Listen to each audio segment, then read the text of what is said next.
ನಾಲ್ಕೂರಿಗೆ, ಶನಿವಾರ ಎಷ್ಟೊತ್ತಿಗೆ ಹೋಗ್ತೀರಿ? ಒಂದೂರಿಗೆ. ಈಗ ಒಂದು ಹೋಗೋರು ಈಗ ಒಂದು ಆಗೈತಿ. ಈಗ ಜನ ಕೂತೀರಿ ಹ್ಯಾಂಗ್ ಮಾಡೋ ಮತ್ತ ಒಂದು ಆಗಿರ್ತೈತಿ. ಈಗ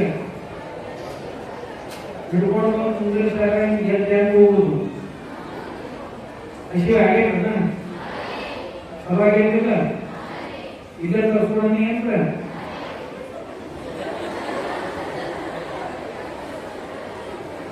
ತಿಂಗಳಿಗೊಮ್ಮೆ ಮನ್ಯಾಗ ಏಕಾದಶಿ ಅಂತ ಮಾಡ್ತಿರ್ತಾರ ಕೇಳಿರ? ಯಾವಾಗ ಒಮ್ಮೆ ಮಾಡಿದ್ರ ಪ್ರಕೃತಿ ಭಾಳ ಚಲೋ ಇರ್ತೈತಂತ. ಅವ್ರು ರೇಟ್ ಕೊಡ್ಬೇಕಂತ ಮೈಸಿಂತ ಪಚನೆ ಅಂತಾನೆ ಇರ್ತೈತಲ್ಲ, ಅದಕ್ಕೆ ಯಾವಾಗ ವಾರದಾಗ ಒಂದು ದಿವಸ ರೇಟ್ ಕೊಡ್ಬೇಕಂತ ಭಾಳ ಚಲೋ ಆಗ್ತೈತಿ ಪ್ರಕೃತಿ. ಇವತ್ತು ರೇಟ್ ಕೊಡ್ತೀರಿ ನನಗೆ ಬಂದ ಅಂತ ಬನ್ನಿ. ಒಂದ್ ದಿವಸ ತಡ ಮಾಡಬೇಕಂತ ರೇಟ್ ಸಿಗ್ತೈತೆ. ಅದಕ್ಕೆ ಗೌಡ ಮನೆಗೆ ಹೋಗುದು ಕಪ್ಪ ಅವೆಲ್ಲ ನಾನು ಸಹಜವಾಗಿ ಬಂದಿದ್ದೆ. ಮನೆ ಹಬ್ಬಗಳ ದರ್ಶನ ಬಂದಿದ್ದೆ. ಏನೋ ಪ್ರತಿ ಶನಿವಾರ ತಿಂಗಳ ಒಂದು ಶನಿವಾರ ಮಕ್ಕಳಿಗಾಗಿ ಚಿದಂಬರ ಚಿತ್ರಕಲೆ ಅಂತ ಕಾರ್ಯಕ್ರಮ ಇರ್ತೈತಿ ಅಂತ ನಮ್ಮ ಗುರುಗಳು ಹೇಳಿ, ಅದರ ಸಲುವಾಗಿ ಶಾಲೆ ಅಂತೂ ದಿನ ನಮ್ಮ ಹುಡುಗರು ಕಲಿತೆ ಕಲಿತಾವ್ರಿ, ನಾವೆಲ್ಲ ಕಲಿಸೀವಿ. ಅದು ಕೂಡ ಸಂಸ್ಕಾರನೂ ಬಹಳ ಮಹತ್ವದ್ದು. ಅದಕ್ಕೆ ಆ ಸಂಸ್ಕಾರ ಕೊಡೋ ಸಲುವಾಗಿ ನಾವು ಒಂದು ಕಾರ್ಯಕ್ರಮ ಇಟ್ಕೊಂಡಿರ್ತೀವಿ ಅಂತ ಹೇಳಿದ್ರು. ಸಂಸ್ಕಾರ ಅಂದ್ರೆ ಏನಪ್ಪ? ಸ್ವಚ್ಛ ಮಾಡೋದು ಮೊದಲ ಹೊಲಸಿದ್ದನ್ನ, ಆಮ್ಯಾಗ ಅದನ್ನ ತಿದ್ದಿ ಮತ್ತೆ ಮ್ಯಾಗ ಸುಂದರವಾಗಿ ಕಾಣುವಂತ ಮಾಡೋದು ಸಂಸ್ಕಾರ ಅಂತ ಹೇಳಿದ್ರೆ. ಸಂಸ್ಕಾರ ಮೊದಲ ಹೊಲಸಾಗಿರ್ತಂದ್ರೆ ಸ್ವಚ್ಛ ಮಾಡುವುದು, ತೊಳೆಯುವುದು. ಎರಡನೇದ್ದು ಚಂದ ಕಾಣಂಗ್ ಮಾಡುವುದು. ಮೂರನೇದ್ದು ಏನಪ್ಪ ಅಂದ್ರೆ ಬೆಲೆಯುಳ್ಳದಾಗಬೇಕು ವಸ್ತು ಹಣ್ಣು ಮಾಡೋದು. ಇವು ಮೂರು ಕೂಡಿದ್ರೆ ಸಂಸ್ಕಾರ ಅಂತ ಕರೀತಾರೆ. ಈಗ ಒಂದಲ್ಲ ಐತಪ್ಪ ಅಪ್ಪ, ಒಂದು ಕಾಡು ಐತಿ. ಒಂದು ಕಾಡು ನಿಮ್ಮ ಹತ್ರ ಕಾಡ ಮೊದಲು ಸ್ವಚ್ಛ ಇರ್ಬೇಕದು. ಆ ಕಡೆ ಈ ಕಡೆ ಏನಾದ್ರು ಬರ್ದಿದ್ರಂದ್ರ ಸ್ವಲ್ಪ ವೈಟ್ನರ್ ಹಚ್ಚಿ ಅದನ್ನು ಸ್ವಚ್ಛ ಮಾಡೋ. ಎರಡನೇದಂದ್ರ ಅದನ್ನು ಚಂದಾಗಿ ಮಾಡಬೇಕು. ಒಂದ ಚಿತ್ರಾರ ತೆಗೀರಿ, ಚಂದ ಏನಾರ ಬರ್ದರೆ ಬರೀರಿ. ಅದಕ್ಕೆ ಮತ್ತೆ ಬಣ್ಣ ತುಂಬಕ್ ಸಾಧ್ಯ ಇದ್ರೆ ಬಣ್ಣ ತುಂಬಬೇಕು. ಅದನ್ನು ಒಯ್ದು ಹಿಂಗೆ ಹಿಡಿದ್ರಂದ್ರ ₹2 ಕಾಗದ ₹20 ಯಾರು ತಗೊಳಕ್ ಆಗಿರ್ಬೋದು. ತಿಳಿತಾ ನಿಮ್ಗೆ? ಮೊದಲು ಖಾಲಿ ಕಾಗದ ₹7 ₹1 ಕೊಟ್ಟು ಸಿಗ್ತೈತೆ. ನಾ ಹಿಂದೆ ಈ ಹಾಳೆ ಕೊಟ್ಟು ನಿಮ್ ಕೈಯಾಗ ₹20 ಮಾರಾಟ ಮಾಡಬೇಡಿ ಅಂದ್ರೆ ಏನೇನ್ ಮಾಡಕ್ ಸಾಧ್ಯ ಐತೆ? ಅದ್ರಾಗ ಏನ್ ಬೇಕಾದ್ ಮಾಡ್ಬೋದು. ಅದ್ರೊಳಗೆ ಚಿತ್ರ ತೆಗಿಬಹುದು, ಅದ್ರೊಳಗೆ ಸುಂದರವಾಗಿ ಏನಾದ್ರು ಕವಿತೆ ಬರೀಬಹುದು, ಕಾವ್ಯ ಬರೀಬಹುದು, ಅಥವಾ ಅದನ್ನು ಕಟಿಂಗ್ ಮಾಡಿ ಅದಕ್ಕೊಂದು ಚಂದನ ಆಕಾರ ಕೊಟ್ಟು ಅದನ್ನ ಮಾರಾಟ ಮಾಡಿದ್ರೆ ₹20 ಮಾರಾಟ ಆಗ್ತದೆ. ಅಂದ್ರೆ ಏನ್ ಮಾಡಿದ್ರಿ ನೀವು? ಸ್ವಚ್ಛ ಮಾಡಿದ್ರಿ, ಚಂದ ಆಕಾರ ತುಂಬಿದ್ರಂತ. ಆಮೇಲೆ ಅದನ್ನ ಒಯ್ದು ಮಾರಾಟ ಮಾಡೋದು ಬೆಲೆ ಹೆಚ್ಚಿಗೆ ಬಂದಿದೆ. ಈಗ ಒಂದು ಪೊಲೀಸ್ ಮಣ್ಣು ಕೊಡ್ತಪ್ಪ ನಿಮ್ ಕೈಯಾಗ, ಒಂದು ಪೊಲೀಸ್ ಮಣ್ಣ ನಾ ಅಂದೆ ₹10 ಮಾರಾಟ ಮಾಡಿ ಬರ್ಬೇಕು ನೋಡುವಂತೆ ಏನ್ ಮಾಡ್ತಾರೆ? ಅದನ್ನ ₹10 ಮಾರಬೇಕಾದ ಮಣ್ಣ ಒಕ್ಕಟ್ಟೆ ರಸ್ತೆ ಮೇಲೆ ಬಿದ್ದು ಮಣ್ಣ ಇದನ್ನ ₹10 ಮಾರಾಟ ಮಾಡಿದರೆ ಏನ್ ಮಾಡಿದ್ರೆ ₹10 ಸಿಗ್ತಾವಂತ? ಚಂದಾಗ ನೀರಾಗ ಹಾಕಿ ಕಲಿಸ್ಬೇಕು, ಕಲಿಸಿ ಒಂದು ಮೂರ್ತಿ ಮಾಡ್ಬೇಕು. ಮಾಡಿದ್ರೆ ₹10 ಸಿಗ್ತಾವಿಲ್ಲ. ಇರ್ಲಿಲ್ಲ ಸಣ್ಣ ಚೀಲ ತಗೋಬೇಕು, ಅದ್ರಾಗ ಹಾಕ್ಬೇಕು. ಅದ್ರಾಗ ಯಾವ್ದಾರ ಒಂದು ಬೀಜ ಹಾಕಿ ಸಸಿ ಮಾಡಿದ್ರಿ ಅಂತಂದ್ರ ಒಂದು 15-20 ದಿನದಾಗ ₹10 ಮಾರಾಟ ಆಗ್ತಿಲ್ಲ. ಅಂದ್ರೆ ಏನಪ್ಪಾ? ಕೆಲಸಕ್ಕೆ ಬಾರದನ್ನು ತಗೊಂಡು ಚಂದಾಗ ಆಕಾರ ಕೊಟ್ಟು ಅದರೊಳಗೆ ಏನ್ರ ಇಟ್ಟು ಕೊಟ್ಟರೆ ಅದಕ್ಕೆ ಸಂಸ್ಕಾರ ಅಂತ ಇರಬೇಕು. ಮಣ್ಣಿಗೆ ಸಂಸ್ಕಾರ ಕೊಟ್ಟರಪ್ಪ. ನಾವು ಕಟ್ಟಿಗೆ ತುಳು ಕೊಟ್ಟೆ ನಿಮ್ ಕೈಯಾಗ, ಇದನ್ನು ₹3 ಮಾರಾಟ ಮಾಡ್ತಾರೆ ಅಂದ್ರೆ ಹೆಂಗ್ ಮಾಡೋದು? ಕಟ್ಟಿಗೆ ಈಗ ಬಿದ್ದಿರ್ತಾವಲ್ಲ, ಕಟ್ಟಿಗೆ ದುಡ್ಡು ಕೊಟ್ಟೆ, ಇನ್ನು 100 ರೂಪಾಯಿ ಮಾರಾಟ ಮಾಡಬೇಕು ಅಂದ್ರೆ ಏನ್ ಮಾಡೋದು? ಅದನ್ನ ಹೊರಗೆ ಹೋಗಿ ಸುಟ್ಟು ಇಡ್ಲಿ ಮಾಡಿ ಬರ್ತಾವ, ಮತ್ತೇನ್ ಮಾಡೋದು? ಕೆತ್ತಬೇಕಾದ್ರೆ ಚಂದಾಗ ಅದರ ಒಂದು ಮೂರ್ತಿಯರ ಮಾಡಬೇಕು, ಬೇಡ ಆಟಿಕೆ ಸಾಮಾನ್ಯರ ಮಾಡಬೇಕು, ಮಾಡಿದ್ರೆ ಅದು ಬೇಕಂತ ನಾನು ರೊಕ್ಕ ಕೊಡ್ತಿದ್ದಿಲ್ಲ. ಹಂಗ ನಾವೇನಿದೇವಲ್ಲ ಎಲ್ಲರೂ ನಾವು ಮೊದಲು ಸ್ವಚ್ಛ, ಆಮ್ಯಾಗ ಒಳ್ಳೆ ಸಂಸ್ಕಾರ. ಒಳ್ಳೆ ಸಂಸ್ಕಾರ ಅಂದ್ರೆ ಒಳ್ಳೆ ಗುಣಗಳನ್ನು. ಒಳ್ಳೆ ಗುಣಗಳನ್ನು ಯಾವುವು? ಒಳ್ಳೆ ಗುಣಗಳಂದ್ರೆ ಸುಳ್ಳು ಹೇಳದೇ ಇರುವುದು, ಪ್ರಾಮಾಣಿಕತೆಯಿಂದ ಇರುವುದು, ಪರೋಪಕಾರ ಮಾಡುವುದು, ಸಾಹಸಿಯಾಗಿ ಇರುವುದು, ಕಠಿಣ ಪರಿಶ್ರಮ ಮಾಡುವುದು, ಇವೆಲ್ಲ ಒಳ್ಳೆಯ ಗುಣಗಳು ಹೌದಿಲ್ಲ. ಅಂದ್ರೆ ಕೆಟ್ಟ ಗುಣಗಳನ್ನು ಬಿಡಬೇಕು ಅಂತ. ಯಾವಪ್ಪ? ತುಡು ಮಾಡುವುದು, ಚಾಡಿ ಚುಡಿ ಹೇಳುವುದು, ನೆತ್ತಲ್ಲಿ ಕುಂತಲ್ಲಿ ಪಿಚಕ್ ಪಿಚಕ್ ಅಂತ ಉಗುಳುವುದು, ಇವು ಕೆಟ್ಟ ಹೌದು. ಕೆಟ್ಟ ಹೌದು. ಬಟ್ಟೆ ತೊಳ್ಕೊಳ್ಳೋದಿಲ್ಲ, ಅವನ್ನ ಹಾಕೊಳ್ಳೋದು ಅಂತ ತಿಂಗಳಗಟ್ಟಲೆ. ಒಳ್ಳೆ ಗುಣ ಕೆಟ್ಟ ಗುಣ ಇದು, ಕೆಟ್ಟ ಗುಣ. ಇಂಥವ್ರು ಬಿಟ್ಟು ಒಳ್ಳೆ ಹುಡುಗರ ಎದ್ದು ಕೂಡಲೇ ಸ್ನಾನ ಮಾಡ್ತೀರಿ, ಹಲ್ಲು ತಿಕ್ಕೋತೀರಿ, ಸ್ನಾನ ಮಾಡ್ತೀರಿ, ಅಪ್ಪ ಹೋಗ ನಮಸ್ಕಾರ ಮಾಡಿದ್ರಿಪ್ಪ, ದೇವರಿಗೆ ನಮಸ್ಕಾರ ಮಾಡಿದ್ರಿ, ಒಂದಿಷ್ಟು ವ್ಯಾಯಾಮ ಮಾಡಿದ್ರಿ, ಯೋಗಾಸನ ಮಾಡಿದ್ರಿ, ಆ ನಂತರ ದೇವರ ಪೂಜೆ ಮಾಡಿದ್ರಿ, ಆ ನಂತರ ಪುಸ್ತಕ ತಗೊಂಡು ಓದ್ಲಾಕ್ ಹೋಗ್ತಿದ್ರಿ. ಯಾರ ಬಂದ್ರೆ ಬರ್ರಿ, ಏನ್ ಬೇಕ್ರಿ ನಿಮ್ಗ ಅಂತ ಕೇಳಿದ್ರಿ ಅಂದ್ರೆ ಊರಾಗ ಮಂದಿ ಅಂತಾರ, ಮಕ್ಕಳಿಗೆ ಹಾಕಿರ್ಬೇಕು ನೋಡ್ರಿ, ಎಷ್ಟು ಚಂದದ ಮಕ್ಕಳು ಅಂತ ಅಂತಾರ. ಇರ್ಲಿಲ್ಲ ಅಂದ್ರೆ ಮುಂದೆ ಕೂತಿರ್ತಿರಪ್ಪ, ಬಾರ ಯಾರು ಕೇಳಂಗಿಲ್ಲ, ಬಂದ್ರೆ ಯಾರು ಕೇಳಂಗಿಲ್ಲ, ಅವ್ರ ಹುಡುಗರು ಅಂತಾರೆ. ಬಂದವ್ರನ್ನ ಮಾತಾಡ್ಸಕ್ ಕಲಿಬೇಕು, ಮಾತಾಡುವಂತಾಗ ಆಧಾರದಿಂದ ಮಾತಾಡೋದು. ಏನ್ರಿ ಯಾಕ್ರಿ ಅಂತ, ಏನೋ ಯಾಕೋ ಎದಕ್ ಬಂದಿದ್ದಿ, ನಿಮ್ಮ ಮನ್ಯಾಗ ಜಾಗ ಇಲ್ಲ, ಇಲ್ಲಾಕ್ ಬಂದಿದ್ದಿ ಹಿಂಗಂದ್ರೆ ಏನು ತಿಳ್ಕೊಂಡಾರ ನಮ್ಮ ಬಗ್ಗೆ ಅವರು. ಏನ್ರಿ ಬರ್ರಿ ಕೂಡ್ರಿ, ನೀರ್ ಕೊಡ್ತೀರಿ, ನೀರ್ ತಗೊಳ್ತೀರೇನ್ರಿ, ಏನ್ ಕೆಲಸಕ್ಕೆ ಬಂದಿದ್ರಿ, ನಮ್ಮ ಅಪ್ಪ ನಮ್ಮ ಏನ್ ಹೇಳ್ಬೇಕೇನು ಅಂತ ಹೇಳಿದ್ರ, ಏನ್ರಿ ಇಷ್ಟು ಸಣ್ಣ ವಯಸ್ಸಿನಾಗ ಹುಡುಗರು ಎಷ್ಟು ಚಲೋ ಸಂಸ್ಕಾರ ಅದಾವಲ್ಲ ಅಂತ ಅಂತಾರೆ. ಯಾರ ಇರ್ಲಿಲ್ಲ ಅಂದ್ರ ಈಶ್ವರಚಂದ್ರ ವಿದ್ಯಾಸಾಗರ್ ಅಂತ ಒಂದು ಹುಡುಗಿತ್ತು, ನಿಮ್ಮಷ್ಟ ಹುಡುಗ. ಅವ್ರವ್ವ ಮನೆಯೂ ಕಸ ಹುಡುಗ್ತಿದ್ವಿ ದಿನ.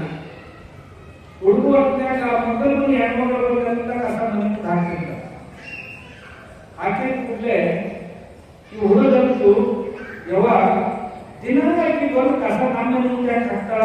ಆಮ್ಯಾಗ ನೀರ್ ಬಡ್ಕೊಂಡು ಚೈಲಿ ಬರ್ತಿದ್ವಿ, ಒಂದ್ ದಿವ್ಸ ಒಗ್ಯಾಗ ಎಲ್ಲ ಕುಚ್ ಹಾಕಿ ಮನೆ ಮುಂದ ಅಂತ ಅಂದ್ರು ಹುಡುಗ. ಅವ್ರವ್ರು ಏನಂದ್ರು ಗೊತ್ತೈತೆ, ತಮ್ಮ ಮಂದಿ ಮನೆ ಮುಂದೆ ಕಸ ಹೋಗಿದ್ವು ಆಕಿನ ಚಟ, ನಮ್ಮ ಮನೆ ಸ್ವಚ್ಛ ಇಟ್ಕೊಳ್ಳೋ ಸಲುವಾಗಿ ಕಸ ಹೋಗಿ ದೂರ ಹೋಗೋದು ನಮ್ಮ ಚಟ. ಕೆಟ್ಟವರು ತಮ್ಮ ಚಟನ ಬಿಡಕ್ಕೆ ತಯಾರಿಲ್ಲ ಅಂದ್ರೆ ನಾವು ಒಳ್ಳೆಯವರು ನಮ್ಮ ಚಟ ಯಾಕೆ ಕೊಡ್ಬೇಕು ಅಂತ ಆ ಹುಡುಗ ಆಯುಷ್ಯ ತುಂಬಾ ಇದನ್ನು ಹೇಳುತ್ತಿದ್ದ. ನಮ್ಮವ್ವ ನನಗೆ ಇಂಥ ಪಾಠ ಕಲಿಸಿದ್ರು, ನಮ್ಮವ್ವ ನನಗೆ ಇಂಥ ಪಾಠ ಕಲಿಸಿದ್ರು ಅಂತ ಯಾವಾಗಲೂ ಹೇಳ್ತಿದ್ದ. ಅವ ಹಂಗ ಬರೀತಿದ್ದ, ಹಂಗ ಬರೀ. ನಿಮ್ಗೆ ಗೊತ್ತಿರ್ಬೇಕು,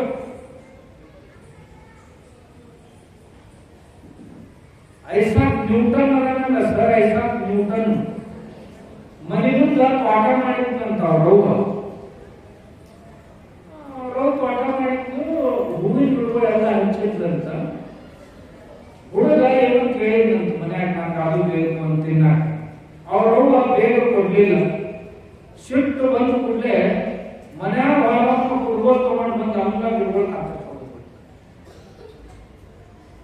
ಒಗದ ಕೂಡಲೇ ಅವ್ರವ್ವ ಅವ್ನು ಕರ್ಕೊಂಡು ಬಂದು, ಅವ್ನು ಹೊಡಿಲಿಲ್ಲ, ಅವ್ರವ್ವ ಕರ್ಕೊಂಡು ಬಂದು, ತಮ್ಮ ನಿನಗ ಬೇಕಾದಾಗ ಸಾಮಾನು ಕೊಡ್ಲಾರ್ದಕ್ಕೆ ನಾನು, ಆದ್ರೆ ಅದ್ರ ಸಿಟ್ಟ ಈ ಗಿಡದ ಮೇಲೆ ಯಾಕೆ ತಿಳಿಸ್ಕೊಂಡು ಸಣ್ಣ ಸಣ್ಣ ಕೂಸ್ಕೊಳ್ಳಿ ಇವ್ರು ಕುತ್ತಿಗೆ ಕತ್ತರಿಸ್ಬಿಟ್ಟಾರ, ಭಾಳ ಹಚ್ಚಾಕ್ ಬರ್ತೈತೆ ನೋಡಕ್ಕೆ ಒಂದ್ ಜಾಗ ಹಚ್ಚಿ ತೋರಿಸ್ಕೊ. ಅವ ಹಚ್ಚಿ ನೋಡಿದ ಒಂದು ನಿಂದಿರ್ಲಿಲ್ಲ. ಹೇಳಿದ್ವಿ, ನೋಡಪ್ಪ ಯಾರ ಸಿಕ್ಕಿ ಯಾರ ಮ್ಯಾಗಾರ ತೆಗೆದ್ರೆ ಪಾಪ ಒಬ್ಬರು ಜೀವ ಹೋದು ಹಿಡ್ಬೋದು. ಅವಾಗ ಇಷ್ಟು ಗಾಳ ನಿಂದ್ರಾಕ ವರ್ಷ 2 ವರ್ಷ ತಿದ್ದು ಹೋಗ್ತ. ನೀವು 1 ನಿಮಿಷನಾಗ ಎಲ್ಲರೂ ಬಲೆ ಮಾಡಿಬಿಟ್ಟಪ್ಪ, ಚಂದ ನಿಂದ ಕುತ್ಕೊಂಡು ಕೊಡೋಂತ ಅತ್ತು ಹುಡುಗ. ಯಾವಾಗ ಇನ್ನು ಮುಂದೆ ಆಯುಷ್ಯದಾಗ ನಾ ಯಾವಾಗಲೂ ಎಂತ ಕೆಲಸ ಮಾಡಂಗಿಲ್ಲ ಸಿಟ್ಟಿನ ಬರ್ದಾಗ ಅವರು ಪಾಠ ಕಲಿಸ. ತಮ್ಮ ಏನೇ ವಸ್ತು ಸಿಗಲಿ ಬಿಡಲಿ ಸ್ವಲ್ಪ ಸಂಯಮದಿಂದ ವರ್ತಿಸಕ್ಕೆ ಕಲಿಸ್ಬೇಕು. ನಮ್ಮ ಕೈಯಾಗ ಏನಾದ್ರೆ ಕೆಲಸ ಇರ್ತಾವ, ಆ ಕೆಲಸ ಮುಗಿಸಿ ನಿನಗೆ ಬೇಕಾದನ್ನು ಕೊಡಾಕೊಂಡು 10 ನಿಮಿಷ ಸಮಯ ಹಿಡಿಬಹುದು. ಅಷ್ಟು ಒಂದು ವೇಳೆ ನೀವು ತಡ್ಕೊಳಕ್ ಆಗಲಿಲ್ಲ ಅಂದ್ರೆ ಎಂತ ಮನುಷ್ಯರಾಗ್ತಿರೋದು. ಯಾವ ತಾಳ್ಕೋತಾನಲ್ಲ ಅವನ ಬಾಳ್ತಾನಪ್ಪ, ತಡ್ಕೋಬೇಕು. ತಾಳ್ಕೊಂಡವರ ಮುಂದೆ ಬಾಳ್ತಾರೆ. ಆದ್ರೆ ಯಾರ ಸಿಟ್ಟು ಯಾರ ಮ್ಯಾಗ ಹಾಕಿ ಯಾಕೆ ಹಾಳು ಮಾಡ್ಬೇಕಪ್ಪ ಇನ್ನು ನನಗೆ ಸರ್ಕಾರ, ಮತ್ತೊಬ್ಬರ ಮನೆ ಯಾಕೆ ಹಾಳು ಮಾಡ್ಬೇಕಪ್ಪ, ನಿನಗೆ ಯಾಕೆ ಬೈದ್ಬಿಟ್ಟು ಹೋಗಿ ಮತ್ತೊಬ್ಬರಿಗೆ ಯಾಕೆ ಬೈದ್ಬಿಟ್ಟೆ ಅಂತಂದ್ರ ಇದೇ ಯೋಗ್ಯ ದನಗಳು ಸಹಿತ ಮಾಡಂಗಿಲ್ಲಪ್ಪ ಹಿಂಗ ಅಂತ ಅಂದಂತ ಅವರು ಹುಡುಗಿ ಯಾಕೆ ಸಿಗ್ಬೇಡ. ಅವ ಹೇಳ್ತಾನ ನನ್ನ ಆಯುಷ್ಯದೊಳಗ ಅಂಥ ಕೃತಿಯನ್ನು ನಾ ಎಂದೂ ಮಾಡಲಿಲ್ಲ ಮುಂದೆ ಭವಿಷ್ಯದೊಳಗ ಅಂತ ಹೇಳ್ತಾನ. ಅದಕ್ಕೆ ಅದ್ರ ಜೊತೆಗೆ ನಾವು ಭಾಳ ಪರಿಶ್ರಮ ಮಾಡಕ್ ಕಲೀವಿ. ಓದೋ ಬರೀ ದೃಷ್ಟಿಯಿಂದಲೂ ಪರಿಶ್ರಮ ಇರಲಿ, ನಮ್ಮ ಮನ್ಯಾಗ ನಮ್ಮ ಅಪ್ಪ ನಮ್ಮ ಅವ್ವ ಹೇಳುವಂತ ಕೆಲಸಗಳಿರಲಿ, ನಮ್ಮ ಸ್ಕೂಲ್ನೊಳಗೆ ಏನಾರ ಗುರುಗಳು ಹೇಳುವಂತ ಕೆಲಸನೇ ಇರಲಿ, ಬಹಳ ಪರಿಶ್ರಮ ಪಟ್ಟು ಮಾಡ್ಬೇಕು. ಬಹಳ ಪರಿಶ್ರಮ ಪಟ್ಟರೆ ನೀವು ಬಹಳ ದೊಡ್ಡ ವ್ಯಕ್ತಿ ಆಗ್ತೀವಿ. ಯಾರ ಆದರ್ಶಗಳು ಆಗ್ತಾರಲ್ಲ ಪರಿಶ್ರಮ ಪಡೋದಿಲ್ಲ ಅವ್ರು ಎಂದೂ ದೊಡ್ಡವರಾಗಕ್ಕೆ ಸಾಧ್ಯ. ಡಾಕ್ಟರ್ ಅಬ್ದುಲ್ ಕಲಾಂ ನಮ್ಮ ರಾಷ್ಟ್ರಪತಿ ಹೆಸರು ಕೇಳಿದ್ರೆ ಬಹಳ ದೊಡ್ಡ ಮನುಷ್ಯ. ನಿಮ್ಮಂದ ಸಣ್ಣ ಹುಡುಗ ರಾಮೇಶ್ವರಂದಾಗ ತಮಿಳುನಾಡಿನಾಗ ದಸ್ತರ ಮನ್ಯಾಗ ಮೀನಾ ಇಳಿಯೋರ ಮನ್ಯಾಗ ಹುಟ್ಟಿದಂತ ಹುಡುಗ. ಅವರಪ್ಪ ಅವರು ಯಾವಾಗಲೂ ಸಹಾಯ ಮಾಡ್ತಿದ್ದ. ಮನ್ಯಾಗ ಒಂದು ದೊಡ್ಡ ಉಣ್ಣಾಕಿ ಇರ್ಬೇಕಿಲ್ಲ. ಮುಂಜಾನೆ ಎತ್ಕೊಳ್ಳಿ ನೀವೇನ್ ಸಾಲಿಗೆ ಹೋಗ್ತಿರಲ್ಲ, ಈ ವಯಸ್ಸಿನಾಗ ಮಂದಿ ಮನ್ಯಾಗ ಪೇಪರ್ ಹಾಕಿ ಪ್ರತಿಯೊಬ್ಬರ ಮನೆಗೂ ಪೇಪರ್ ಓದೋದು ಬರ್ತಿದ್ದ. ಓದು ಪೇಪರ್ ದಿನಪತ್ರಿಕೆಯನ್ನ ಅದರಿಂದ ರೊಕ್ಕ ಗಳಿಸ್ತಿದ್ದ. ಅದೇ ರೊಕ್ಕದಾಗ ಫೀ ಕಟ್ಟಿ ಹಾಸ್ಟೆಲ್ ಫೀ ಶಾಲೆ ಫೀ ಕಟ್ಟಿ ಬೆಳೆದು ದೊಡ್ಡವ. ಆ ಮನುಷ್ಯ ಎಷ್ಟು ಕಷ್ಟಪಟ್ಟು ಗೊತ್ತೈತಿ. ಬಹಳ ಓದ್ತ, ಬಹಳ ಸಹಾಯ ಮಾಡಿದ. ಊರಾಗ ಎಲ್ಲರಿಗೂ ಬೇಕ.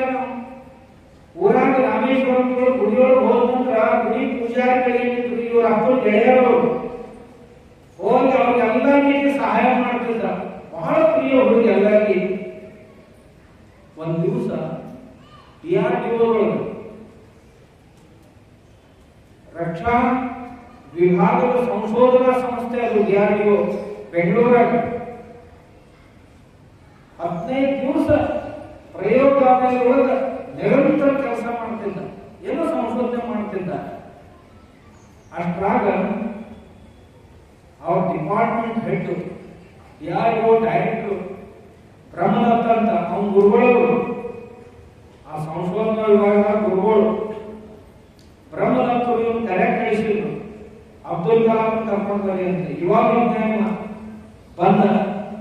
ಬಂದ ಕೂಡಲೇ ನೋಡೋ ಅಬ್ದುಲ್, ಇಂದಿರಾ ಗಾಂಧಿ ಅವರು ಪ್ರೈಮ್ ಮಿನಿಸ್ಟರ್ ಕರ್ನಾಟಕ ದಿಲ್ಲಿಗೆ ಹೋಗ್ಬೇಕು ಅಂದ. ಬ್ರಹ್ಮದತ್ತರು ಹೇಳಿದ್ರು ಗುರುಗಳು, ನನಗೇನು ಆಗೋದಿಲ್ಲ ಬಿಡ್ರಿ ನೀವ. ಗುರುಗಳಂದ್ರು ಹುಚ್ಚ ದೇಶ ಅಲ್ಲೋ, ದೇಶದ ಪ್ರಧಾನಮಂತ್ರಿಗಳು ಕರ್ನಾಟಕ ಅವ್ರ ಕರ್ನಾಟಕ ಎಲ್ಲ ಸರಿ ಐತಿ, ನನಗೆ ಆಗುದಿಲ್ಲ ಅಂದಿವ. ಯಾಕಂದ್ರು ನಮ್ದು ಒಂದು ಪ್ರಯೋಗ ಅಕ್ರಮ ನಿಂತೈತಿ, ಅದನ್ನ ಮುಗಿಸ್ಬೇಕು ಅಂತ. ಅದನ್ನ ಹೇಳಬೇಕು, ಮತ್ತೊಬ್ಬರಿಗೆ ಹೇಳೋದಕ್ಕೆ ಅವ್ರು ಮುಂದುವರಿಸ್ತಾರೆ. ನಿನ್ ಗೆಳೆಯರು ನೀವು ಹೋಗಂದ್ರು. ನಾವು ಹೋಗ್ತೀನಿ ಸರ್, ಕರೆ ಕಾರಣ ಹೇಳಿ ಅಂತಂದ್ರೆ ಏನಂತ 15-20 ದಿವಸ ಬಟ್ಟೆ ತೊಳ್ಕೊಳಕ್ಕೂ ವೇಳೆ ಸಿಕ್ಕಿಲ್ಲ ನನಗೆ. ಹಿಂಗಾಗಿ ಹೊಲಸ್ಬಿಟ್ಟಿದ್ದೆ, ಹೆಂಗೆ ಹೋಗ್ಲಿ ಅಂತಂದ. ಬಟ್ಟೆ ಹೋಗ್ಕೊಳಕ್ಕೆ ವೇಳೆ ಸಿಕ್ಕಿರಲಿಲ್ಲ. ಅಷ್ಟು ಪರಿಶ್ರಮ ಪಡ್ತಿದ್ದ ಲ್ಯಾಬೊರೇಟರಿ ಒಳಗ. ಬ್ರಹ್ಮದತ್ತರು ಹೇಳಿದ್ರು, ತಮ್ಮ ನಿನ್ಗೇನು ಹುಡುಗಿ ಮಾಡಕ್ ಕರ್ದಾರ, ಹುಡುಗಿ ಮಾಡಕ್ ಕರ್ದಾರ, ಏನು ಸಲಹೆ ಸಂಬಂಧಿ ವಿಚಾರ ವಿಮರ್ಶೆ ಮಾಡೋ ಸಲುವಾಗಿ ಕರ್ದಾರ, ಇದೇ ಬಟ್ಟೆ ಹಾಕೊಂಡು ಹೋಗಲ್ಲ. ಅದ ಹೊಲಸ್ ಬಟ್ಟೆ ಹಾಕೊಂಡ ಪ್ರೈಮ್ ಮಿನಿಸ್ಟರ್ ಭೇಟಿ ಆಗಪ್ಪ ಅಂದ್ರ ಆ ಮನುಷ್ಯಾಗ ಬಟ್ಟೆ ಹಾಕೊಳಕ್ ಸರಿ ಬೇಡ. ಬಟ್ಟೆ ತೊಳ್ಯಾಕ ಸಹಿತ ವೇಳೆ ಸಿಕ್ಕಿದ್ದಿಲ್ಲ, ಅಷ್ಟಕ್ಕೆ ಪರಿಶ್ರಮ ಪಟ್ಟಿದ್ದ.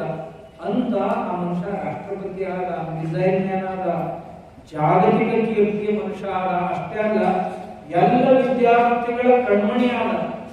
ದೇಶ ತುಂಬಾ ತಿರುಗಾಡ, ಎಲ್ಲ ಆಗಲ್ಲ ವಿದ್ಯಾರ್ಥಿಗಳ ಜೊತೆ ಸಂವಾದ ಮಾಡ್ತೀನಿ. ಅಷ್ಟು ದೊಡ್ಡ ಮನುಷ್ಯ. ನಾ ಯಾಕೆ ಇವೆಲ್ಲ ಹೇಳಕತ್ತೀನಿ ಅಂತಂದ್ರೆ, ನೀವು ಒಳ್ಳೆ ಒಳ್ಳೆ ಗುಣಗಳನ್ನು ಕಲ್ಕೋಬೇಕು. ಒಳ್ಳೆ ಗುಣಗಳು ಯಾರಿಗೆ ಯಾಕಂದ್ರೆ ಚಲೋ ಗುಣ ಇತ್ತು ಅಂತಂದ್ರೆ ಮೈ ಉಳಿಸ್ಕೋಬೇಕು. ಏನಾರ ಕಾರಣ ಹೇಳಿ ಅದರಿಂದ ಜಾಕೊಳ್ಳೋ ಪ್ರಯತ್ನ ಮಾಡಬಾರ್ದು. ನಾವು ಎಷ್ಟು ಒಳ್ಳೆಯ ಗುಣಗಳನ್ನು ತಗೋತೀವಲ್ಲ, ಗ್ರಹಿಸ್ತೀವಲ್ಲ, ಅಷ್ಟು ಚಂದ ಕಾಣ್ತೀವಿ.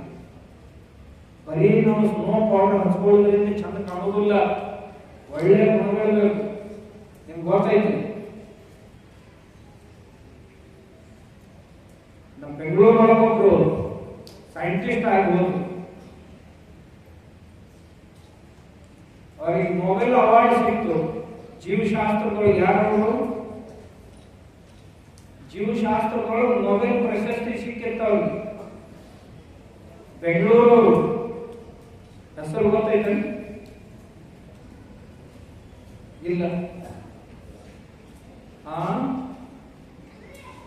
ಬಹಳ ದೊಡ್ಡ ವ್ಯಕ್ತಿ ಅವರು. ಅವ್ರ ಹೆಸರು ಗೊತ್ತೈತಿ? ಯಾರು?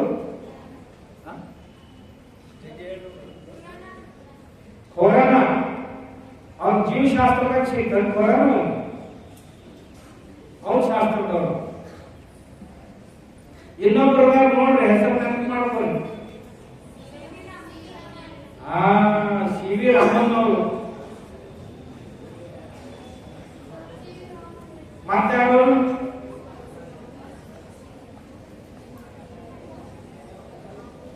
ಅವ್ರ ಹತ್ರ ಅವ್ರ ಲ್ಯಾಬೊರೇಟರಿ ಒಳಗ ಒಬ್ಬ ಅಸಿಸ್ಟೆಂಟ್ ಬೇಕಾಗಿತ್ತು.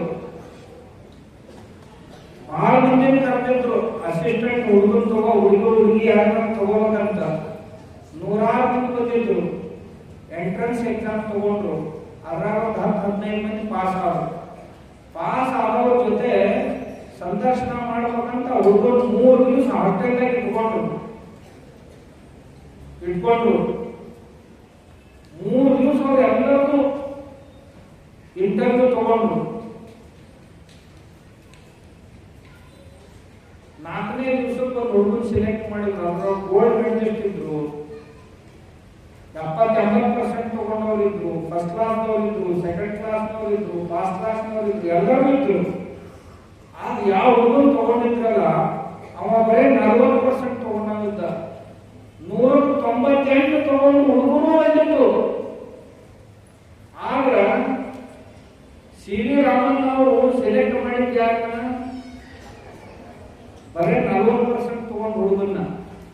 ಅವ್ರ ಗೆಳೆಯರು ದೊಡ್ಡ ದೊಡ್ಡ ಸೈಂಟಿಸ್ಟ್ಗಳು, ಏನ್ರಿ ಇವನೇ ತಗೊಂಡಿರೋದು 40% ಅವನ 90-95% ಮಾಡಿದೆ ಎಲ್ಲ ಹುಡುಗರು ಬಿಟ್ಟು ಇವನೇ ತಗೊಂಡ್ರಿ ಅಂತಂದ್ರು. ನೋಡ್ರಿ, ನನ್ನ ಪರೀಕ್ಷೆ ಒಳಗೆ ಪಾಸ್ ಆಗ್ಯಾನ ಅಂದ್ರು. ನೀವೆಲ್ಲರೂ ಪರೀಕ್ಷೆ ತಗೊಂಡ್ರಿ ಅಂತ ಕೇಳಿ, ನೀವೆಲ್ಲರೂ ಪ್ರಶ್ನೆ ಉತ್ತರ ಮಾಡಿರಿ, ನಾ ಅದನ್ನ ಬಿಟ್ಟು ಇನ್ನೊಂದು ಪರೀಕ್ಷೆ ಮಾಡೀನಿ ಅಂತ. ಏನು ಅಂತ ಕೇಳಿ, ಈ ಹುಡುಗರಿಗೆ ಯಾವ ರೂಮ್ನಾಗ ಇಟ್ಟಿದ್ವಲ್ಲ 3 ದಿವಸ ಇರಾಕ, ಆ ರೂಮ್ನಾಗ ಎಲ್ಲರ ಟೇಬಲ್ ಮ್ಯಾಗೂ 200 ರೂಪಾಯಿ ಹಾಕಿ ಒಂದು ಪಾಕೆಟ್ ಇಟ್ಟಿದ್ವಿ ನಾವು. ಇವು ಒಬ್ಬನ ಹೋದಾಗ ಹುಡುಗರು ಎಲ್ಲರೂ ತಗೊಂಡು ಹೋಗ್ಯಾರ. ಹೇಳಾಗ ರೊಕ್ಕ ತಗೊಂಡು ಹೋಗೋದಂತ ಕೇಳಿರ್ತಾರೆ, ಕಾಳ್ತನ ಹೌದಿಲ್ಲ. ಮತ್ತೆ ಆ ಕಾಳ್ದಾಗ 96% ತಗೊಂಡು ಹೋಗ್ಯಾರ. ಆ ಕಾಳನ್ನ ನಾವು ನೌಕರಿ ಕೊಟ್ಟರೆ ಗತಿ ಏನಿಲ್ಲ. ಇವ್ರು ನಾಳೆ ಎಲ್ಲ ಶಾಲೆನ ಹೊತ್ಕೊಂಡು ಹೋಗ್ತಾರೆ. ಇಡೀ ಪ್ರಯೋಗಾಲಯನ ಹೋಗಿ ಮಾಡ್ಕೋತಾರೆ ಇವರು. ಎಂಥವ್ರು ತಗೊಂಡು ಏನು ಮಾಡೋದು? ಯಾಕಂದ್ರೆ ಯಾವ ಹುಡುಗನ ಸೆಲೆಕ್ಟ್ ಮಾಡಿದ್ರಲ್ಲ ಆ ಹುಡುಗ ಮನೆಗೆ ಹೋಗೋ ದಿವಸ ಬೆಳಿಗ್ಗೆ ಸಿ ವಿ ರಾಮನ್ ಅವರು ತಿರುಗಾಡ್ತಿದ್ರು ಗಾರ್ಡನ್ದಾಗ. ಬರ್ತ ಸರ್ ಅಂದ, ಯಾರು ನೀನು? ಸರ್, ನಾನು ನಿನ್ನೆ ಇಂಟ್ರೂ ಕೊಡಕ್ ಬಂದಿದ್ದಲ್ಲ. ನನ್ಗೆ ವೈಯಕ್ತಿಕವಾಗಿ ಭೇಟಿ ಆಗ್ಬಾರ್ದು, ಇಂಟ್ರೂ ಕೊಡಕ್ ಬಂದವರು. ಸರ್, ನಾ ಇಂಟ್ರೂ ಸಲುವಾಗಿ ಬಂದಿಲ್ಲ. ನಾವು ಯಾರು ಹಿಂಗ ಸಿಡಿಯಿಂದ ಸೆಲೆಕ್ಟ್ ಮಾಡಂಗಿಲ್ಲ, ನಮ್ಮ ಹತ್ರ ಭೇಟಿ ಆಗ್ಬಾರ್ದು ಅವ್ರು. ಸರ್, ನಾನು ನೌಕರಿ ಸಲುವಾಗಿ ನಿಮ್ಗೆ ಭೇಟಿ ಆಗಕ್ಕೆ ಬಂದಿಲ್ಲ ಅಂತ. ಯಾಕೆ ಬಂದಿ ಅಂತ ಕೇಳಿದ್ರು. ಸರ್, ನನ್ನ ಟೇಬಲ್ ಮ್ಯಾಗೆ 200 ರೂಪಾಯಿ ಪಾಕೆಟ್ ಇತ್ತು. ಇದನ್ನ ನಾನು ಅಲ್ಲೇ ಹೋದೆ, ಮತ್ತೊಬ್ರು ಯಾರಾದ್ರೂ ತಗೊಂಡ್ರು ಅಂದ್ರ ಆ ಕಾಳ್ತನ ನನ್ನ ಮೇಲೆ ಕೊಡಬಾರ್ದು ಅಂತ ನೀವು ಕೊಡ್ಲಿಕ್ಕೆ ಬಂದೀನಿ ಅಂತ ಹೇಳಿ ಅಂದಿದ್ದೆ. ಅಮ್ಮಂತೂ ಆ ಹುಡುಗನ ಅಪ್ಕೊಂಡ್ರಾಗಲೇ ಅಪ್ಕೊಂಡವ್ರ ಅಂದು ನಾಳೆ ಮುಂಜಾನೆ ಹಾಜರಾಗ್ತೀನಿ ಅಂತ. ನಿನ್ಗೇನು ಆರ್ಡರ್ ಕೊಡೋಣ ಬಾಯಿದೇನೆ ಹೇಳ್ತೀನಿ, ನಾಳೆ ಮುಂಜಾನೆ ಬಾ. ಮರುದಿವ್ಸ ಮುಂಜಾನೆ ಹುಡುಗ ನೌಕರಿಗೆ ಹಾಜರಾಗಿ ಅಂದ್ರ ಜನ ನಾವು ಬಹಳ ಕಲಿತದ್ದನ್ನ ಅಪೇಕ್ಷೆ ಮಾಡುವುದಿಲ್ಲ. ನಾವೆಷ್ಟು ಗುಣವಂತರು ನೀತಿವಂತರು ಇದನ್ನ ಅಪೇಕ್ಷೆ ಮಾಡ್ತಾರೆ. ಅದಕ್ಕೆ ಗುರುಗಳು ನಿಮಗೆ ಒಳ್ಳೆಯ ಸಂಸ್ಕಾರಗಳು ಶಿಕ್ಷಣ ಜೊತೆ ಶಿಕ್ಷಣ ಕಡಿಮೆ ಸಿಗ್ತೈತಿ. ಕೋಚಿಂಗು ಕಲಿಸ್ತಾರ, ಟ್ಯೂಷನ್ ಮಾಡ್ತಾರ, ನೀವು ಪೇಪರ್ನು ಬರೀತೀರಿ, ನಿಮಗೆ ಬೇಕಾದಷ್ಟು ಗುಣನು ಸಂಪಾದನೆ ಮಾಡ್ತಾರ. ಅದನ್ನ ಮಾಡಲೇಬೇಕು ನೀವು, ಅದರೊಳಗೆ ಬೇರೆ ಆಪ್ಷನ್ ಇಲ್ಲ. ಆದ್ರೆ ಅದ್ರ ಜೊತೆ ಒಳ್ಳೆ ನಡತೆಯನ್ನ ಅಳವಡಿಸಿಕೊಂಡ್ರೆ ನೀವು ಸಮಾಜದೊಳಗ ಅತಿ ವಿಶಿಷ್ಟರಾಗ್ತೀರಿ. ಅತಿ ವಿಶಿಷ್ಟ ನಿಮ್ಮನ್ನ ಅನುಕರಿಸ್ಬೇಕು ಜನ, ಹಂಗಾಗ್ತೀರಿ. ಆ ಗುಣಗಳನ್ನ ಸಂಗ್ರಹಿಸುವುದಕ್ಕೆ ಮಕ್ಕಳಿಗೆ ಈಗಿಂದಲೇ ಕಲಿಸ್ಬೇಕು ಅಂತ ತಿಳ್ಕೊಂಡು ಒಳ್ಳೆ ಒಳ್ಳೆ ಒಳ್ಳೆ ಸಂಸ್ಕಾರಗಳನ್ನು ಮಾಡೋದಕ್ಕಾಗಿ ಇಂಥ ಕಾರ್ಯಕ್ರಮ ಇಟ್ಕೊಂಡಾರ ಅಂತ ಅನ್ಸುತ್ತ. ಆಮೇಲೆ ಅಪ್ಪಗಳಂತ ಸಾಲಿದು ಶಿವಕುಮಾರ್ ಅಪ್ಪಗಳು ಮಠದ ಸಾಲಿ ಅಂದ್ಮ್ಯಾಗ ಮಠದ ಸಾಲಿಗಳು ವಿಶೇಷವಾದಂತಹ ಸಂಸ್ಕಾರಗಳು ಸಿಗ್ತಾವು ಅನ್ನೋ ಸಂದೇಶ ಎಲ್ಲ ಕಡೆ ಹೋಗ್ತದೆ. ಈ ಮಠದ ಶಾಲೆ ಮಕ್ಕಳನ್ನು ನೋಡಿದ್ರ ಏನ್ರಿ ಶಾಲೆ ಮಕ್ಕಳಿದ್ರ ಆ ಮಠದ ಶಾಲೆ ಮಕ್ಕಳಿದ್ದಾಗ ಇರ್ಬೇಕು ನೋಡುವಂತ ಮತ್ತೊಬ್ಬರು ಅನ್ಬೇಕು, ಹಂಗೆ ಇರ್ಬೇಕು. ಎಂದೂ ತೊಂದರೆ ಕೊಡಬಾರ್ದು. ಎದ್ದು ಕೂಡಲೇ ಒಂದ್ಸಾರಿ ನಮಸ್ಕಾರ ಮಾಡೋದು. ಸಾಲಿಯಿಂದ ಮನೆಗೆ ಹೋದ ಕೂಡಲೇ ಆಪ್ ಇರ್ಲಿ ಅವ್ರು ಇರ್ಲಿ ಒಂದ್ಸಾರಿ ಬಗ್ಗೆ ನಮಸ್ಕಾರ ಮಾಡೋದು, ಬಗ್ಗೆ ನಮಸ್ಕಾರ ಮಾಡೋದು. ಅಪ್ಪ ಅವ್ರ ಎಂದು ಇದು ಉತ್ತರ ಕೊಡಬಾರ್ದು, ಇದನ್ನು ಮಾತಾಡಬಾರ್ದು. ಅಪ್ಪ ಅವ್ವ ನಿಮ್ಮಿಂದಾಗಿ ಎಂದೂ ಕಣ್ಣಾಗ ನೀರು ತರಬಾರ್ದು. ನಮ್ಮ ತಂದೆ ತಾಯಿಗೆ ನಾವು ಸಲ್ಲಿಸುವಂತ ಗೌರವ ಯಾವುದು ಅಂತಂದ್ರ ಅವ್ರ ಮನಸ್ಸಿಗೆ ನೋವು ಉಂಟಾಗದಂತೆ ನಡ್ಕೊಳ್ಳೋದು. ಇದಕ್ಕಿಂತ ದೊಡ್ಡ ಕೊಡುಗೆ ಏನು ಕೊಡಕ್ಕಾಗೋದು? ನಮ್ಗೆ ಏನ್ ಕೊಡೋದು? ಒಬ್ಬ ದೊಡ್ಡ ಶ್ರೀಮಂತ ಇದ್ದ, ತಂದೆ ತೀರ್ಕೊಂಡಿದ್ದ, ಅವು ಒಬ್ಬನೇ ಇದ್ದು, ಅವಾಗ ಯಾವ ಮಂದಿ ಎಲ್ಲ ಅಂತಾರ ತಾಯಿ ಋಣ ತೀರ್ಸಕ್ ಹೋಗೋದು, ತಾಯಿ ತಂಗಿ ಋಣ ತೀರ್ಸಕ್ ಆಗೋದಿಲ್ಲ ಅಂತಾರ. ಹೇಳ ಏನೇನ್ ಮಾಡ್ಬೇಕು ಹೇಳಿ, ನಿನ್ ಸಲ ಒಂದೇ ದಿವಸ ಮಾಡ್ತೀನಿ ಅಂತ. ಸಾವಿರಾರು ಕೋಟಿ ರೂಪಾಯಿ ಮಲ್ಲಾಕಿದ್ದೀನಿ, ಒಂದೇ ದಿವಸ ಮಾಡ್ತೀನಿ ಅಂತ. ಅವ್ರವ್ವ ಏನ್ ಹೇಳುತ್ತಮ್ಮ? ಯಾವ ಇಲ್ಲ ಹೇಳ್ಬಿಡು, ನಿನ್ ಋಣದಿಂದ ಮುಕ್ತ ಹಾಕಿನಿ ಇವತ್ತ. ದೊಡ್ಡ ಮಗ ಅವು ಒಂದು ತಮ್ಮ ಒಂದು ಕೆಲಸ ಮಾಡು, ಇವತ್ತ ಎಷ್ಟು ವರ್ಷದಾಗ ನೀ ಬರೇ ನಿನ್ ಉದ್ಯೋಗ ವ್ಯವಸಾಯ ನಿನ್ ಕೂಡ ಮಾತಾಡಕ್ಕೆ ಸಿಕ್ಕಿಲ್ಲ. ಇವತ್ತ ತಮ್ಮ 24 ತಾಸು ನನ್ನ ಜೊತೆ ಇರ್ಬೇಕು ನೋಡುವ, ಇಷ್ಟೇ ಸಾಕು. ದಿವಸ ಇಲ್ಲ ಅವ್ರ ಜೊತೆನೆ ಅವ್ರು ಏನೇನು ಮಾತಾಡ್ತಿದ್ವಿ, ರಾತ್ರಿ ಅವ್ರ ಹತ್ರನೇ ಮಾಡ್ಕೊಂಡು ಅವು ಅಂದು ತಮ್ಮ ಬಹಳ ಮಾತಾಡೋದೈತಪ್ಪ, ಮಲ್ಕೋಬೇಡಿ ಇವತ್ತು. ಆಯ್ತವ ಮಾತಾಡ್ಕೊಂತ ಮತ್ತೆ ಆ ಕಡೆ ಈ ಕಡೆಗೆ ತೆಗೆದು ಮಾತಾಡ್ತಿದ್ದು. ಹಿಂಗ ಮಾತಾಡೋಲ್ಲ ಅವನು ಕಣ್ಣು ಮುಚ್ಚಾಕತ್ತಿದ್ದು. ನಿಂದಿ ಬಂದು ತಮ್ಮ ಹೇಳಂತ, ಯಾಕವ ನನಗೆ ನೀರಡಿಕೆ ಆಗೈತೆ, ನೀರು ತಗೊಂಡು ಒಂದು ಗ್ಲಾಸ್ ನೀರು ತಗೊಂಡು ಬಂದ. ಒಂದು ಊಟ ಕುಡಿದಿದ್ದು ದಡಕ್ಕನ ಅವ್ನ ಹಾಸಿಗೆ ಮ್ಯಾಗ ಹೋಗ್ಬೇಕು. ಅಂತ ಅವಳು ಕೈಲಿಯಾಗಿ ಬಿಡ್ತಿರ್ಬೇಕು ಕೊಡುವ. ಮತ್ತೊಂದು ಅರ್ಧ ತಾಸು ಹೋಗ್ತು, ಮತ್ತೆ ಹೊಳೆ ಕಡೆ ಮುಚ್ಚಾಕತ್ತಿದ್ರು. ತಮ್ಮ ಹೇಳಪ್ಪ ಯಾಕ ಏನ್ ಬೇಕವ? ನೀರಡಿಕೆ ಆಗೈತಪ್ಪ, ನೀರು ತಗೊಂಡ್ಬ. ಮನುಷ್ಯ ನಮ್ಮ ಹೋಗಿ ರಾತ್ರಿ 12 ಯಾಕೆ ನೀರಡಿಕೆ ಆಗ್ಬೇಕು ಅಂತಂದ ಮನುಷ್ಯನಾಗ. ಅವ್ರು ಹೇಳಂತಾರ ತರ್ಬೇಕಂತ ಹೇಳಿ ಹೋದ, ತಂಬಿನ ತಗೊಂಡ್ ಬಂದ. ಈ ಗ್ಲಾಸ್ ಮ್ಯಾಗ ತಂದ್ರೆ ಮತ್ತೆ ಇನ್ನೊಂದು ಅರ್ಧ ತಾಸು ಮಾತು ಕೇಳ ತಂಬಿನ ತಗೊಂಡ್ ಬಂದ. ಒಂದು ಊಟ ಕುಡಿದು ಕುಡ್ದಾಕಿಲ್ಲ ಅವನ ಮ್ಯಾಗ ಹೋಗೋದು ತಂಗಿ. ಎಲ್ಲ ತೋರ್ಸ್ಕೊಂಡ ಯಾವ ಎಲ್ಲ ತೋರ್ಸ್ಕೊಂಡ್ ಬಿಟ್ಟು ಮಕ್ಕಳು ಹೆಂಗಲ್ಲ ಅದಕ್ಕೆ ತಗ ನೀ ಕಡೆ ಮಕ್ಕಳು ನಾ ಕಡೆ ಮಕ್ಕೋತೀನಿ ಅಂತ ತಾನು ಹಾಸಿಗೆ ಕುಂದಿರ್ಸಿ ಆ ಮಗನ ಬೈದು ಹಾಸಿಗೆ ತಾಕು. ಅವನ್ ಮಾತು ನಿಂತು ಬಂತು, ತಮ್ಮ ನಿಂಗೆ ಹೇಳಿದ 24 ತಾಸು ಇವತ್ತು ನನ್ನ ಜೊತೆ ಹರಕೆ ಹೊಡ್ಕೋತ ಇರ್ಬೇಕು ನೀನು. ಏನ್ ಮಾಡ್ಲವ ಹಿಂಗ ಕಣ್ಣು ಮುಸ್ತಿದ್ದು ದಳಕನೆ ಎಬ್ಸಿದ್ದು ಮಾತ್ರ ಹೋಗ ಎರಡು ಕೈ ಹಂಡೆ ನೋಡ್ಕೊಂಡು ಬಂದವ ಮ್ಯಾಲಿನ ಕಿರಿಕಿರಿನೇ ಬೇಡ ಮೌಂದಿರು ಹಂಡೆನ ಹೊಡ್ಕೊಂಡು ಬಂದ ಅವ್ವ ತಂದೆ ಒಣ ಹಾಸಿಗಿತ್ತಲ್ಲ ಹಾಸಿಗೆನಾಗ ಹಂಡೆ ಸುಳಿದು ಹುಡುಗ ಶಿಟ್ಟು ತೆಗೆದಾಡಿ ಯವ್ವ ಏನ್ ಮುಸ್ತಾನೆ ನಿಂದು ಮೊದಲು ನೀರು ಏನಾಗಿದ್ದೀರಿ ಹಾಸಿಗೆ ಹೋಗಿ ಈಗ ನಿನ್ನ ಹಾಸಿಗಿತ್ತು ಅದ್ರ ಮ್ಯಾಗ ಹಂಡೆ ಉಳಿಸ್ತಿ ಏನಿದು ತಮ್ಮ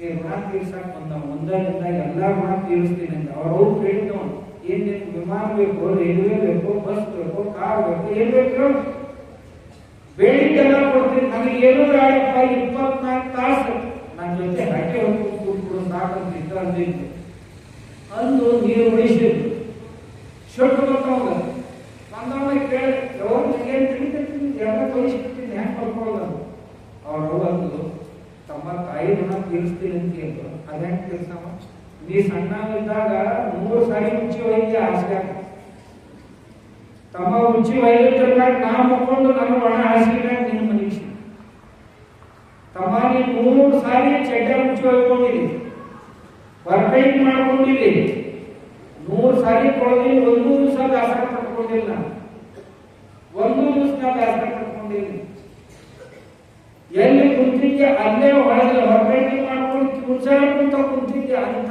ನಾ ಬಂದಕ್ಕಿನ ನೆನೆ ಸ್ನಾನ ಮಾಡಿಸಿದ ದಿವಸ 4 ಸಾರಿ ಹೊಸ ಬಟ್ಟೆ ಹಾಕಿದ್ದೆ ಎಂದೂ ಬೇಸರ ಮಾಡ್ಕೊಂಡಿಲ್ಲ ತಮ್ಮ 24 ತಾಸಿನಾಗ 3 ಸಾರಿ ನೀರು ಬೇಸರ ತಂದೇನು ಅದೆಂತ ಋಣ ತೀರ್ಸ ನೀ ಸಾಲಿ ಹೋಗೋದಾಗುತ್ತಲ್ಲ ತಮ್ಮ ನಿನ್ ಉಳಿಸಿದ್ದೆಷ್ಟು ನಿನ್ ತಿಳಿಸಿದ್ದೆಷ್ಟು ತಂಗಿ ನಿನಗ ಆರೈಕೆ ಮಾಡಿದ್ದೆಷ್ಟು ನಿಮ್ಮನ್ನು ತೊಳೆದದ್ದೆಷ್ಟು ಕೊಳೆದದ್ದೆಷ್ಟು ತಲೆ ಹಿಕ್ಕಿದ್ದೆಷ್ಟು ಹೂವ ಇಟ್ಟದ್ದೆಷ್ಟು ಬಟ್ಟೆ ಮುಡಿಸಿದ್ದೆಷ್ಟು ನಿಮ್ಮನ್ನು ಶೃಂಗಾರ ಮಾಡಿದ್ದೆಷ್ಟು ಬುದ್ಧಿ ಕಟ್ಟಿ ಕೊಟ್ಟದ್ದೆಷ್ಟು ನಾ ಹೆಂಗರ ಲೆಕ್ಕ ಇಟ್ಟಿನಿ ನಿಮಗ ತಾಸಿನಾಗ ನಮ್ಮನ್ನು ನೋಡೋಣ ಹೆಂಗರ ಅನಿಸ್ತಪ್ಪ ಸರಿ ಋಣ ತೀರ್ಸಕ್ಕಾಗ್ತೈತೆ ಉದ್ದಕ್ಕೂ ಹುಡುಗ ಯವ್ವ ಈ ಜನ್ಮದಾಗ 10 ಜನ್ಮದಾಗ ತೀರ್ಸಕ್ಕಾಗುದು ಅಂತ ಗೀತಾ ಇರೋದು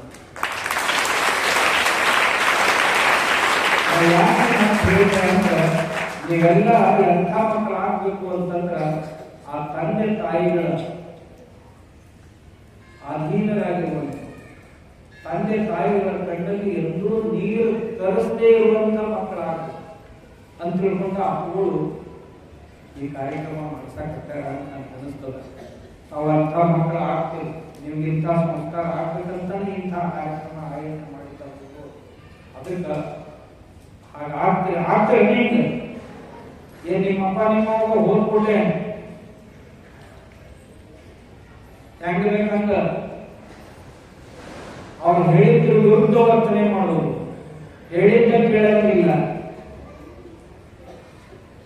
ಅವ್ರ ಕಣ್ಣಾಗ ನೀರು ಬರ್ತಾವು ಎಲ್ಲ ತೀರಿಸೋರು ಗುಣ ಇದೊಂದು ಅವಕಾಶ ಈ ಜನ್ಮದ ಆ ತಂದೆ ತಾಯಿಗಳ ಗುಣ ತೀರಿಸುವಂತ ಒಂದು ದೊಡ್ಡ ಸೌಭಾಗ್ಯ ಯಾರೇ ಓಣ್ಯಾಗ ನಾವು ಮನ್ಯಾಗ ಚಲೋ ಇರಾಕತ್ತೀವಿ ಅಂದ್ರೆ ಓಣ್ಯಾಗ ಚಲೋ ಇರ್ತೀವಿ ಶಾಲ್ಯಾಗ ಚಲೋ ಇರಾಕತ್ತೀವಿ ಅಂದ್ರೆ ದೇಶದಾಗ ಚಲೋ ಮನುಷ್ಯರಾಗ್ತೀವಿ ಆಗ್ತಿವಿಲ್ಲ ಆಗಾಕ ಬರ್ತೈತಿಲ್ಲ ಏನ್ ಬರೀ ಮೊಬೈಲ್ದಾಗ ಇರೋರ ನೀವು ಮೊಬೈಲ್ ನೋಡ್ತಿರೋರು ಅವು ಮಾಡ್ಕೊಂಡು ಏನಾಗ ಬರ್ತೀವಿ ಮುಗಿನಂದ್ರೆ ಏನ್ ಆಗ್ತಿರ್ತೈತೆ ಆದ್ರಿಂದ ಇಲ್ಲ ಎಷ್ಟೇ ದೊಡ್ಡವರಾಗಲಿ ಎಷ್ಟೇ ಒಳ್ಳೆಯದನ್ನ ಕಲಿಯಿರಿ ನೀವು ವಿದ್ಯಾವಂತರಾಗಲಿ ಬುದ್ಧಿವಂತರಾಗಲಿ ಆದ್ರೆ ಅವರೆಲ್ಲರ ಜೊತೆ ಹೃದಯವಂತರಾಗ್ತೀರಿ ಅಂತ ಅಪೇಕ್ಷಿಸಿ ದೇವರು ನಮಗೆ ಅಂಥ ಒಳ್ಳೆ ಗುಣಗಳನ್ನು ದಯಪಾಲಿಸಿ ಒಳ್ಳೆಯ ವ್ಯಕ್ತಿಗಳಾಗುವಂತೆ ಮಾಡಲಿ ಅಂತ ಪ್ರಾರ್ಥಿಸಿ ನಾನು ಪೂಜ್ಯರಿಗೆ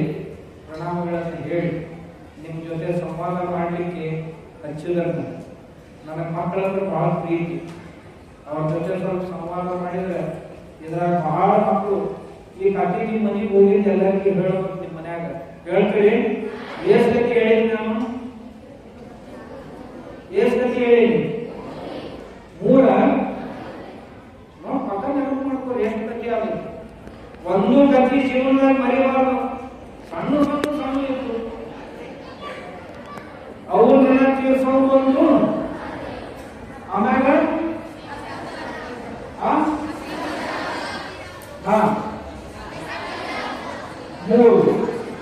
ಮತ್ತ ಮೊದಲೊಂದು ಯಾರು ಹೇಳಿದ್ನಲ್ಲ ಸಣ್ಣ ಸಣ್ಣ ಕಲ್ಲ ಮಣ್ಣ ಕಾಗದ ಕಥೆ ಹೇಳಿರ್ಬೇಕು ಅವನು ಎಲ್ಲ ಕೂಡಿ 7-8 ಕಥೆ ಆಗ್ತಾವ ಸಣ್ಣ ಸಣ್ಣ ಸಣ್ಣ. ಇವನ್ನೆಲ್ಲ ಓದಿ ನಿಮ್ಮ ಅಪ್ಪ ನಿಮ್ಮ ಅವ್ವ ನಿಮ್ಮ ಅಣ್ಣ ಹೇಳ್ಬೇಕು. ಇವನ್ನ ಓಣ್ಯಾನ ಹುಡುಗರಿಗೆ ಹೇಳ್ಬೇಕು. ನಮ್ಮ ಸಾರಾಗಿ ಇವತ್ತು ಇಂಥ ಚಂದ ಬಂದಿವೆ ಹೇಳ್ತೀರಿ.